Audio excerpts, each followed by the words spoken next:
प्यारे सज्जनों, मूर्ख मित्र से समझदार शत्रु अच्छा होता है। हमें शत्रु के मुकाबले मूर्ख मित्र से अधिक सावधान रहना चाहिए। सावधान शत्रु कभी भी धोखे से अहित नहीं करता। वो आमने सामने ही आकर के लड़ेगा, पीछे से या धोखे से कभी भी हमला नहीं करेगा। ये उस शत्रु की बात हो रही है जो समझदार हैं। जो शत्रु समझदार नहीं है और जो अनीति पर चल रहे हैं, वो तो कभी भी कुछ भी कर सकते हैं। इसलिए उनसे तो विशेष सावधान रहने की जरूरत है। अब बारी आती है मित्र की। मित्र को सहृदय भी कहा जाता है। मित्र मुसीबत में सहायता करता है और सपने में भी अहित की बात नहीं सोचता। मित्र पर बड़ा भरोसा होता है। गोस्वामी तुलसीदास जी ने कहा है, जे ना मित्र दुख होए दुखारी, तिनहि बिलोकत पातक भारी।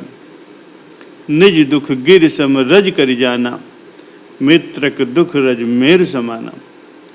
जिनके यश मत सहज न आई, ते सठ कत हठ करत मिलाई। कुपथ निवार सुपंथ चलावा, गुण प्रगटे अब गुण ही दुरावा। देत लेत मन शंक न धरें, बल अनुमान सदा हित करें।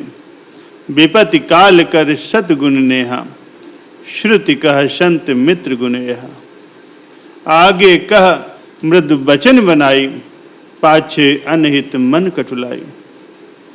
जाकर चित्त अहि गति संभाई, अस कुमित्र परिहरहि भलाई। प्यारे सज्जनों, मित्र में तो बड़े बड़े गुण होते हैं, लेकिन मूर्ख मित्र में नहीं। मूर्ख मित्र से तो विशेष सावधानी बरतने की जरूरत है। जिनमें समझ ही नहीं है, वो न जाने कब अहित कर दें, कुछ नहीं कहा जा सकता। लेकिन बुद्धिमान शत्रु कभी भी पीछे से अहित नहीं करता। समय आने पर वो हो सकता है आपके साथ में भलाई कर दे, आपका अहित न होने दे। प्यारे सज्जनों, किसी नगर में एक शिक्षित और विद्वान ब्राह्मण रहता था। वो कुछ संस्कारों के कारण चोरी करने लगा था। एक बार उस नगर में व्यापार करने के लिए 4 सेठ आए। उस चोर ब्राह्मण ने अपनी बुद्धिमानी के प्रभाव से उन सेठों का विश्वास जीत लिया और उनके पास ही रहने लगा। सेठ ने अपने व्यापार से कमाए गए धन से बहुमूल्य हीरे खरीदे और उन्हें अपनी जंघा में बनाए गए छेद में छिपा करके रख लिया और किसी दूसरे स्थान के लिए चल दिए। वो ब्राह्मण भी उनके धन को ऐंठने की इच्छा से उपयुक्त अवसर की तलाश में उन सेठों के साथ ही साथ चल दिया। चारों सेठ और वो ब्राह्मण चलते चलते एक आदिवासी बस्ती के पास से गुजर रहे थे, तो वहाँ पर पेड़ों पर बैठे कौवे जोर जोर से चिल्लाने लगे कि हे आदिवासियों, आओ, जल्दी आओ।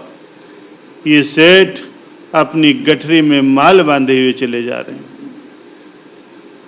कौवों के चिल्लाने की तेज आवाज़ सुन करके वो आदिवासी दौड़ते हुए अपने कबीलों से बाहर आए और तुरंत ही उन 5 राहगीरों को चारों तरफ से घेर लिया।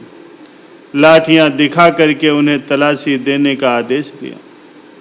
5 ने एक स्वर में कहा, हमारे पास कोई धन नहीं है, हमें जाने दो। आदिवासियों ने उन 5 से कहा, ऐसा तो संभव ही नहीं है कि तुम्हारे पास धन न हो। हमारे कौवे कभी झूठ नहीं बोलते। आदिवासियों ने उन 5 की अच्छी तरह से तलाशी ली, लेकिन उनके पास कुछ भी नहीं मिला। आदिवासियों ने कहा, ये नहीं हो सकता, हमारे कौवे कभी झूठ नहीं बोलते। तुम्हारे पास धन जरूर है, उसे चुपचाप हमारे हवाले कर दो, वरना हम तुम्हें मार करके तुम्हारे शरीर को चीर फाड़ करके धन को तलाश लेंगे। उन आदिवासियों ने उन 5 को चेतावनी दी, हम शपथ खाते हैं कि हमारे पास धन नहीं है। ब्राह्मण ने उन 4 सेठों की तरफ से उनका पक्ष लिया, तुम सब झूठ बोल रहे हो, और मौत के भय से भयभीत हो रहे हो। अगर जीवित रहना चाहते हो तो सारा धन हमारे हवाले कर दो। आदिवासियों का मुखिया क्रोधित होकर के तेज स्वर में दहाड़ा।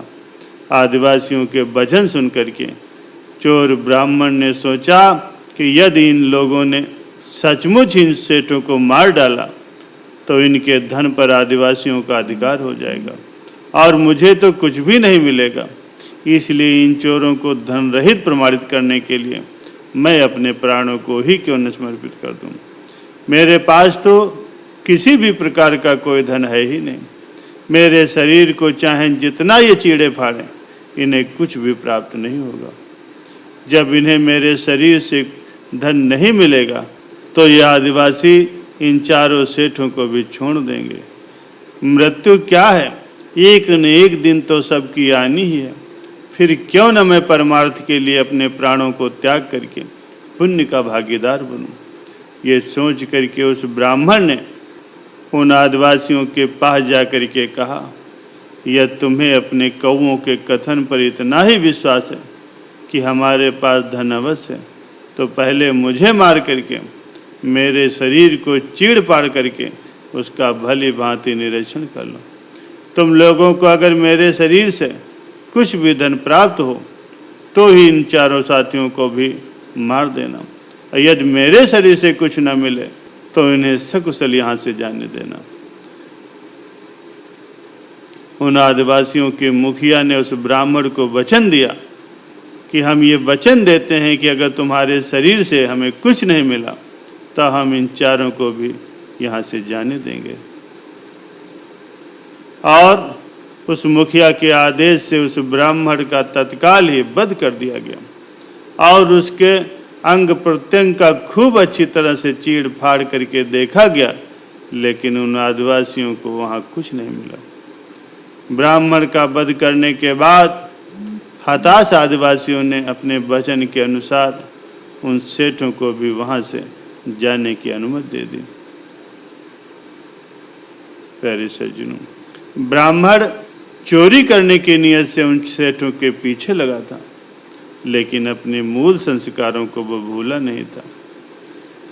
यही कारण था कि जब उन पांचों की जान पर बनाई तो उसने अपने प्राण देकर के उन चारों सेठों की रक्षा की। वो ब्राह्मण चोर जरूर था, पर उसकी बुद्धि ने उसका साथ नहीं छोड़ा था। इसीलिए कहा गया है, मूर्ख मित्र की अपेक्षा बुद्धिमान शत्रु भी कहीं अधिक हितकारी होता है।